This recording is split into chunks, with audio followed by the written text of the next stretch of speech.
আমাদের সোনারং তরু ছায়ার আলিজাকের চত্বরে রয়েছি আমরা।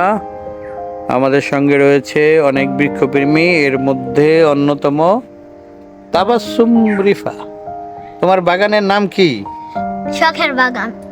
কেমন গাছ আছে তোমার বাগানে? 40টার মতো। ওরে বাবা, তোমার বাগানের ক্ষেত্রে কে উৎসাহ বেশি দেয়?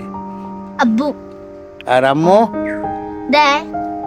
তো তোমার বাগানের নাম যেন কি? শখের বাগান।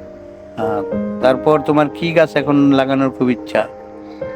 ক্যামেলিয়া। ক্যামেলিয়া। ক্যামেলিয়া গাছের চারা যদি দেই খুশি হবে? ওকে, তোমাকে ক্যামেলিয়া গাছের চারা দেওয়া হবে। রিফা ক্লাস 5-এর ছাত্রী, রোল নম্বর 9। ওর জন্মদিন 3রা জানুয়ারি। ধন্যবাদ সবাইকে।